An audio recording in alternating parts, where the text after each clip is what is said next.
Assalamualaikum warahmatullahi wabarakatuh. Perkenalkan, kami dari kelompok 5 Sejarah Peradaban Islam akan menyampaikan materi tentang Dauliyah Fatimah. Sebelumnya kami mau memperkenalkan kelompok kami terlebih dahulu. Yang pertama ada Via Ivelin, yang kedua ada Dwi Putri Rahayu Ningrum, yang ketiga ada Alia Aulia Mustafid, Nadira Nurul Iza, dan ada Diani Areta Kirana. Assalamualaikum warahmatullahi wabarakatuh, teman-teman semuanya. Saya akan mempresentasikan materi yang pertama, yakni terkait sejarah terbentuknya dinasti Fatimiyah. Dinasti Fatimiyah terbentuk karena adanya puncak kemerosotan kekuatan dan kekuasaan khalifah-khalifah Abbasiyah yang ditandai dengan berdirinya khalifah-khalifah kecil yang melepaskan diri dari kekuasaan politik khalifah Abbasiyah. Khalifah-khalifah yang memisahkan diri itu salah satu di antaranya adalah Fatimiyah yang berasal dari golongan Syiah, sekte Ismailiyah, yakni berupa aliran sekte Syiah yang lahir akibat perselisihan tentang pengganti Imam Ja'far As-Shadiq yang hidup antara tahun 700 sampai dengan 756 Masehi.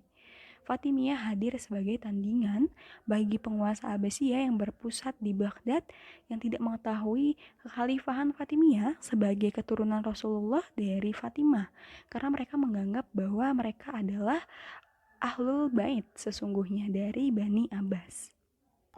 Sekte Islamiyah ini pada awalnya tetap tidak jelas keberadaannya, sehingga datanglah Abdullah ibnu Maimun yang kemudian memberikan bentuk terhadap sistem agama dan politik Islamiyah ini. Menurut Van Grombaun, pada tahun 860 Masehi, kelompok ini pindah ke daerah Salamiyah di Syriah, dan disinilah mereka membentuk dan membuat suatu kekuatan dengan membuat pergerakan propagandis dengan tokohnya Said bin Hussein. Mereka secara rahasia menyusup utusan-utusan ke berbagai daerah muslim, terutama Afrika dan Mesir, untuk menyebarkan Islamiyat kepada rakyat. Dengan cara inilah mereka kemudian membuat landasan pertama bagi munculnya dinasti Fatimiyah di Afrika dan juga Mesir. Lalu selanjutnya pada tahun 874 Masehi muncullah seorang pendukung yang cukup kuat dari Yaman yang bernama Abu Abdullah Al-Husain. Beliau menyatakan bahwa dirinya merupakan seorang pelopor Al-Mahdi. Beliau cukup mendapatkan banyak dukungan, salah satunya dari suku Barbar dan juga dari gubernur Ifriqiya yang bernama Zirid.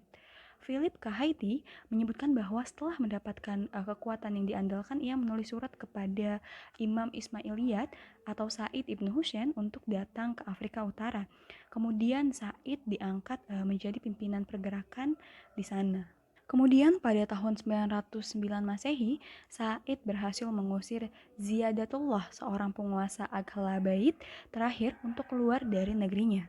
Kemudian Said dipromosikan menjadi imam pertama dengan gelar Ubaidillah Al-Mahdi. Dengan demikian berdirilah pemerintahan Fatimiyah pertama di Afrika dan Al-Mahdi menjadi khalifah pertama di dinasti Fatimiyah. Lalu selanjutnya pada tahun 914 Masehi, mereka bergerak ke arah timur dan berhasil menaklukkan Alexandria, menguasai Syria, Malta, Sadrina, Kosrika, Pulau Betrix, dan pulau lainnya.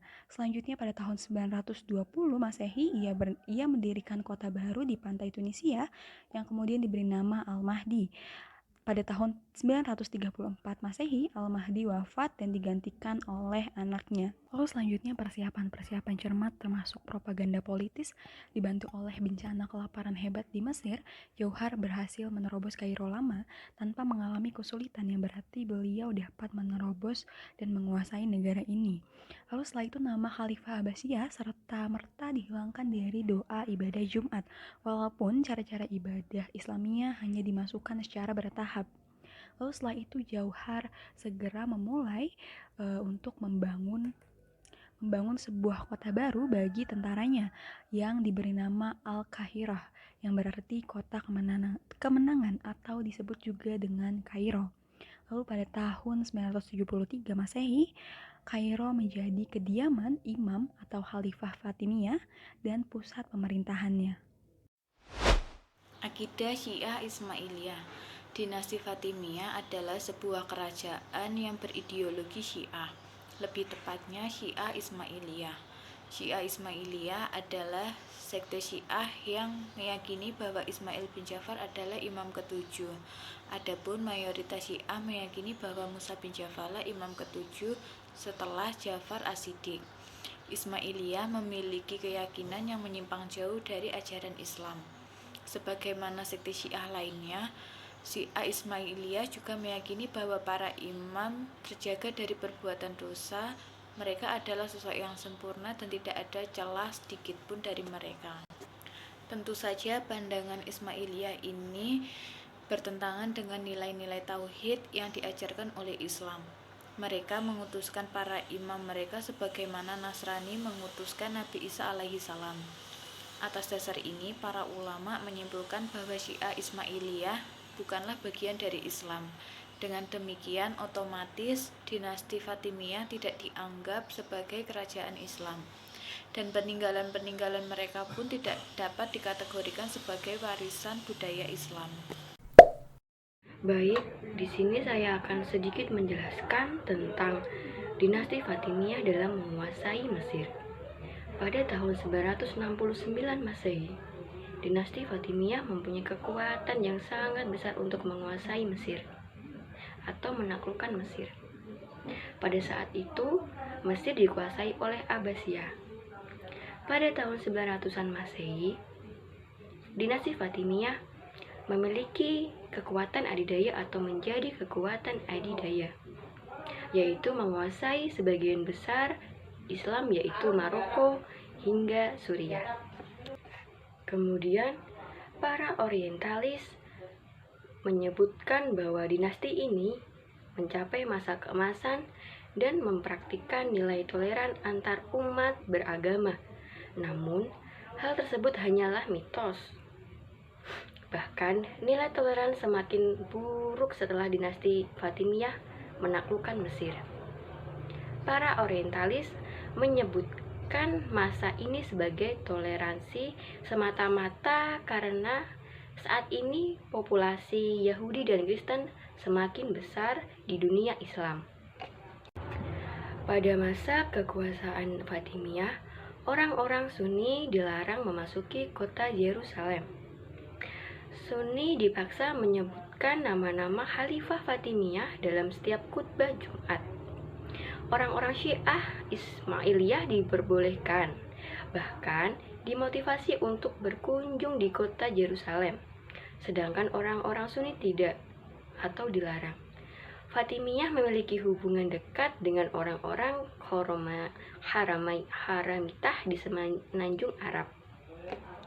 Lalu, pada tahun 906 Masehi, mereka menyerang kafilah jamaah haji yang akan menuju Mekah yang berakibat 20.000 jiwa atau jamaah terbunuh. Lalu, tahun 928 Masehi, Haramitah dipimpin oleh Abu Thohir untuk menyerang Mekah dan mencongkel Hajar Aswad. Setelah 22 tahun kemudian, Hajar Aswad dikembalikan, namun dengan tebusan. Kemudian, secara keseluruhan, masa pemerintahan Fatimiyah adalah penderitaan bagi Ahlus Sunnah. Mereka melakukan penganiayaan dan memaksa untuk menganut keyakinan kufur Ismailiyah.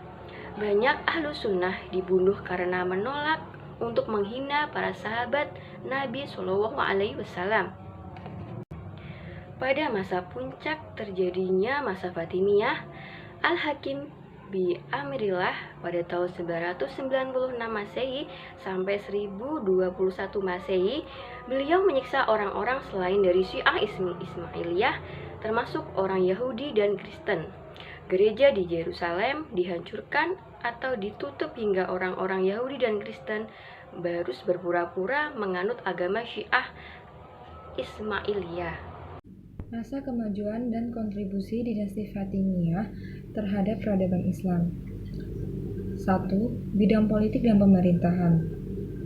Pada masa pemerintahan Fatimiyah, negara dipimpin oleh seorang imamah diwariskan dari bapak ke anak laki-laki paling tua. Syarat penting pengangkatan seorang imam adalah adanya nas atau wasiat khusus dari imam sebelumnya. Bentuk pemerintahan pada masa Fatimiyah Fatimiyah dianggap pola baru dalam sejarah Mesir. Dalam segi politik, dinasti Fatimiyah membentuk wazir-wazir, di antaranya wazir tanfis dan tafwid. Wazir dibentuk pada masa Aziz Billah pada bulan Ramadan tahun 367 Hijriah atau 979 Masehi. Daulat Fatimiyah juga membentuk dewan-dewan dalam pemerintahannya, seperti Dewan Majelis, Nazar, Tahqiq, Barid, Tartib, dan Karaj. Menteri-menteri wazir dalam kekhalifahan dibagi dalam dua kelompok, yaitu kelompok militer dan sipil. 2. Pemikiran dan filsafat. Kelompok filsafat yang paling terkenal pada dinasti Fatimiyah adalah Ikhwanus Sofa. Kelompok ini lebih cenderung membela kelompok Syiah Islamiyah. Kelompok inilah yang menyampaikan pemikiran-pemikiran yang dikembangkan oleh golongan Mu'tazilah. Beberapa tokoh filsuf yang muncul pada dinasti Fatimiyah. Yang pertama, Abu Hatim Ar-Razi, seorang dai Islamiyat yang pemikirannya lebih banyak pada bidang politik. Kedua, Abu Abdillah An-Nasafi, seorang penulis kitab Al-Mansur.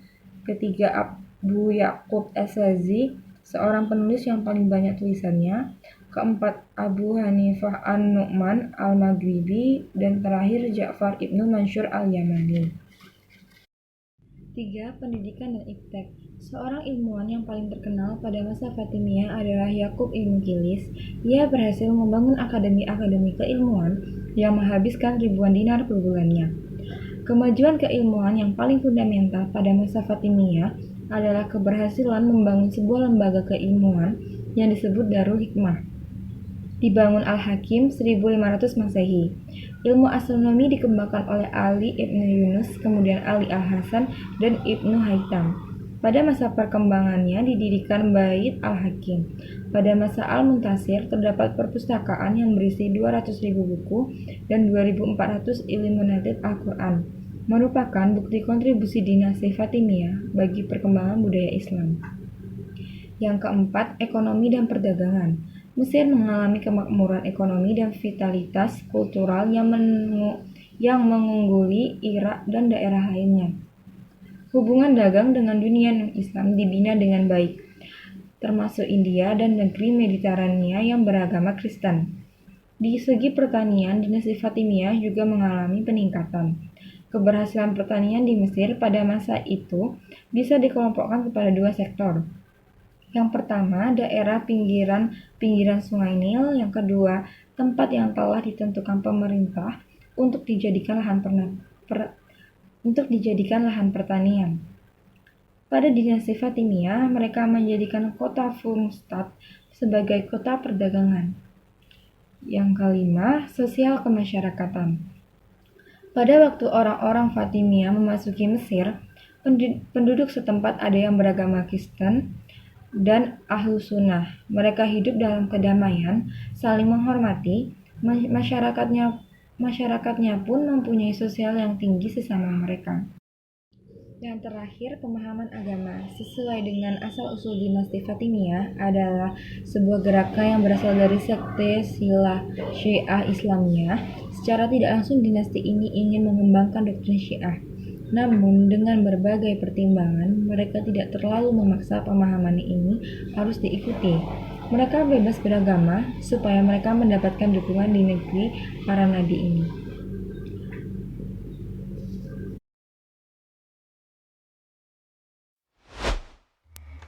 Selanjutnya adalah pembahasan tentang masa kemunduran dinasti Fatimiyah. Kemunduran dinasti Fatimiyah dan kemunduran dari Khalifah Fatimiyah dengan cepat ini terjadi berakhir masa pemerintahan Al-Aziz.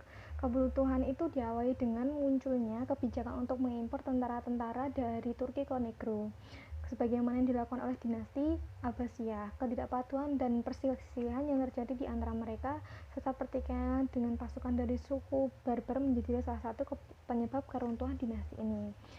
Khalifah Aziz meninggal pada tahun 386 Hijriah, lalu digantikan oleh putranya Abu Ali Mansur Al-Hakim yang baru berusia 11 tahun. Pemerintahnya ditandai dengan tindakan-tindakan kejam yang menakutkan. Kemudian ia dibunuh beberapa orang wazirnya yang menghancurkan beberapa gereja Kristen, termasuk di dalamnya kuburan suci umat Kristen pada tahun 1009 Masehi.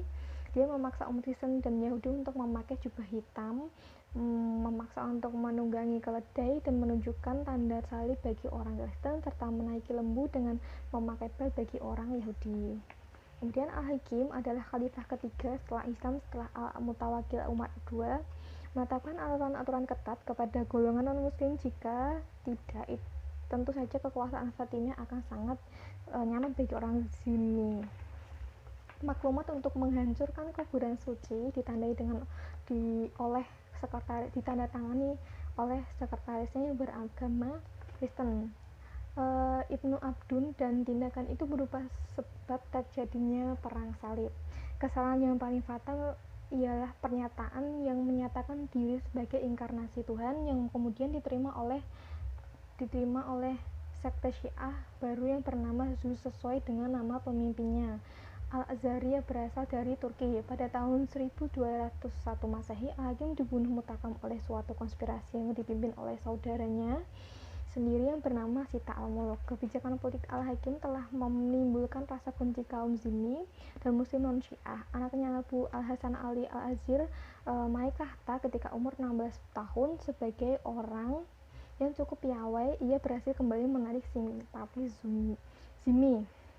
Namun tidak lama kemudian ia jatuh sakit karena paceklik dan meninggal pada tahun 1035, kemudian digantikan oleh Abu Tamim Ma'ad al-Mutasir dari 1035 sampai 1049 Masehi. Pada tahun 1083 Masehi, kekuasaan Fatimiyah Syiah mulai goyah. Palestina selalu berontak dan kekuasaan Seljuk dari timur pun menguasai Asia Barat. Pada tahun 446 sampai 454 Hijriah, Mesir dilanda wabah penyakit kemarau panjang hingga mengeringnya sungai Nil. Setelah Al-Mutasir meninggal, kekhalifahan diganti oleh putranya yang kedua bernama Abu Hashim Ahmad Al-Muta'ali. Anak pertama bernama Nizar yang dilahirkan ke Iskandiria tetapi berhasil ditangkap dan dipenjarakan sampai meninggal. Pada masa pemerintahan Al-Muta'ali, tentara salib mulai bergerak menuju negeri Syam dan menguasai Antokia sampai Bait al-Mahdi. Setelah Al-Muta'ali wafat, ia digantikan oleh Abu Ali al-Mansur al-Amir yang berusia 5 tahun. Kemudian Amir dibunuh oleh kelompok Al-Amir digantikan oleh Abu al-Maimun Abdul al-Majid al-Hafiz. Al-Hafiz meninggal dunia karena digantikan oleh Abu Ismail yang merupakan anaknya berusia 17 tahun dengan gelar Az-Zafir. Ia seorang pemuda yang tampan tapi lebih mengutamakan dan senang memikirkan para gadis dan nyanyian daripada memikirkan urusan politik atau militer. Pada tahun 1054 Masehi, Az-Zafir dibunuh oleh anaknya Abbas, kemudian digantikan oleh anak lelakinya yang masih bayi Abdul Hasim Isa bergelar Faiz. Kemudian Faiz meninggal sebelum dewasa, digantikan oleh sepupunya berusia 9 tahun bernama Abu Muhammad Al-Adib. Belum lagi Al-Adib memantapkan dirinya tahta kerajaan. Raja Yerusalem menyerbu Mesir sampai ke pintu gerbang Kairo. Perebutan kekuasaan terus terjadi sampai muncullah salah satu Al-Din yang menghentikan pamannya sebagai wazir. Salah Al-Din ini adalah seorang yang sangat ramah sehingga dengan cepat menarik simpati rakyat bahkan mengalahkan pengaruh khalifah. Kemudian Al-Adib ini adalah khalifah Fatimiyah yang paling akhir, meninggal dunia pada 10 Muharram 576 Hijriah atau 1171 Masehi. Pada saat itulah dinasti Fatimiyah hancur setelah berkuasa sekitar setengah abad. Jadi setelah meninggalnya Al-Adib ini adalah kehancuran dari dinasti Fatimiyah. Demikian yang dapat kelompok kami sampaikan. Bila ada kurang lebihnya, kami minta maaf sebesar-besarnya, dan jika ada materi yang belum jelas, bisa kita didiskusikan di e-learning ataupun di kolom komentar di bawah. Terima kasih. Wassalamualaikum warahmatullahi wabarakatuh.